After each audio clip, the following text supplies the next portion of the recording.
Hi friends, this is Sarah from Crafting and Relaxing. Welcome. Thank you so much for joining me. Today we have an order from Stampin' Up.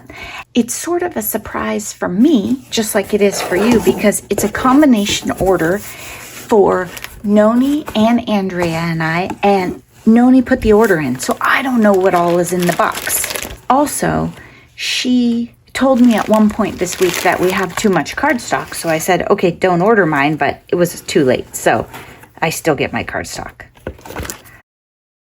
Night of Navy stamp pad. I think it's a pretty safe bet that this is mine. I know that I had some Night of Navy items and some red in here. Oh my gosh, look at these. They're tiny resin hearts. I mean, look at the size of them and how thin they are. Those are really cute, and I think they would mail nicely. Those are cute. I wonder if they have stars too, that size.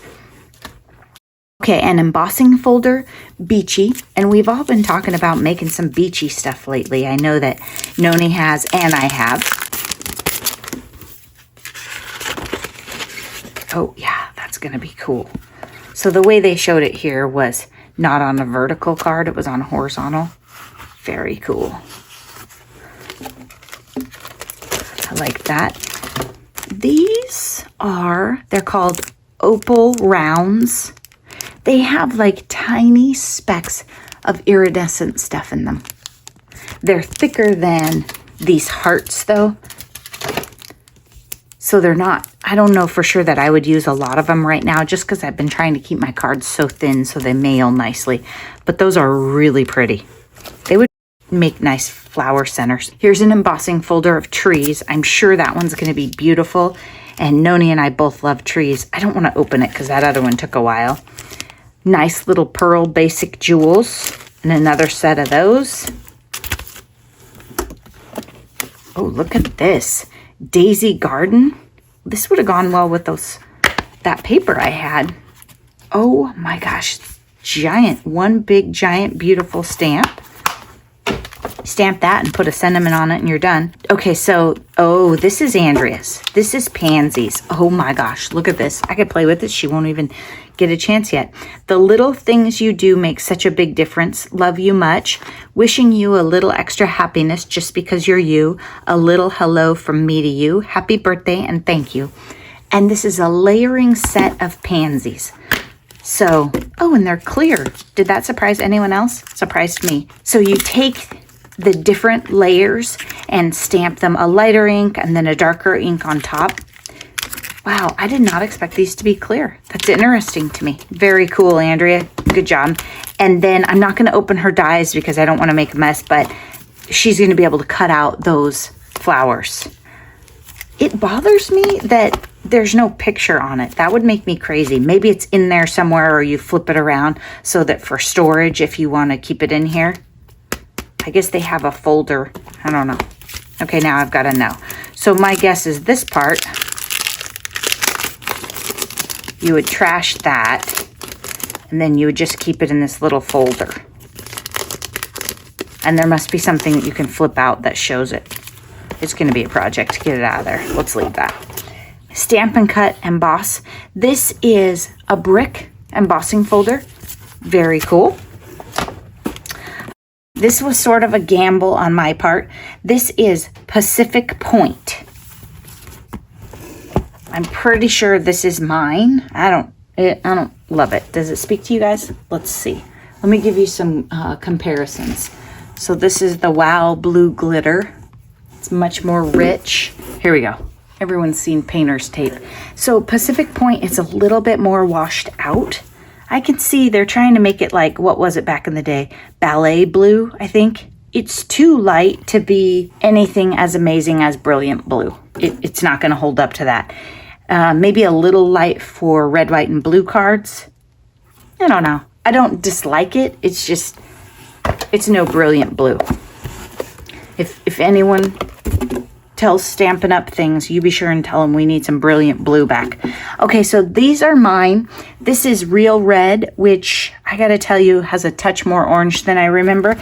And this is Cherry Cobbler. Now, of course, laying next to that, it's gonna look that color. What I was thinking was Real Red, Christmas, 4th of July, all of that. And then the Cherry Cobbler is going to go with your vintage collections for 4th of July and also Christmas. And you know that I love red, white, and blue, so I have a lot of it. And I thought this might work nicely with the authentic vintage collections that I have. So that's why I got both of those. Oh my gosh. This is just my glitter. Let's get it out of the way. Let's look at this pansy paper. So this is Andrea's for sure. Has purple and green. I think she'll be happy with the colors because it's very plum, you know, not like a lavendery right in there. So, and she likes the pansies, so that's gorgeous. These are, oh, okay, we saw these. These are tiny bees. When I saw these, I was like, oh yeah, we might need these. Look at them. Really, really, really small and fairly thin. I don't think these are thicker than, they're definitely not thicker than the opal rounds, and they're thinner than the smallest pearls on here. So I really like that they're very cute, but they're thin enough to put on a card or a journal page. Now, they're not a charm. They don't have a place to put a string through or attach anything, but they will glue on gorgeously. A little glue dot, they'll be just fabulous. Okay, what do we have here? Oh, I didn't know we were getting this, so clearly this isn't mine. Shimmer Vellum.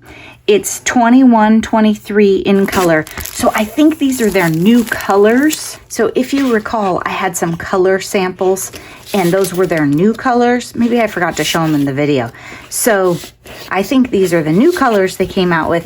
And it does have a shimmer. It's a vellum, of course. One side is vellum and the other is like a shimmer paper. Very sparkly. It's not going to shed like a glitter paper, but it's going to have some sparkle to it.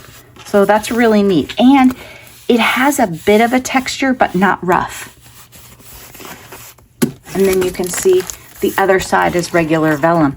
So you could use it either way, depending on the look you were going for. You might not use the shimmer in a sympathy card, but you could use the regular vellum. And look at that. That could make some knockout projects together. That's one thing that Stampin' Up does really, really well, is coordinating papers and embellishments and just things that go together so nicely you can't possibly mess it up. So that is our Stampin' Up group haul. And I think we did pretty reasonably. I was pretty much out of red cardstock. I mean, down to, this is pretty much what I had to work with. This is my biggest piece, and this one's ugly. I had checked my stash and looked and knew that I wanted to restock red. So it wasn't just like a random impulse purchase. I hope that you were somewhat inspired. Maybe you looked at this haul and thought, wait, I have an item similar to that. I could go into my stash and pull it out and use it. So you don't necessarily have to think of it as an inspiration to buy. Thanks so much for watching. I hope that you're taking time for crafting and relaxing. Bye-bye.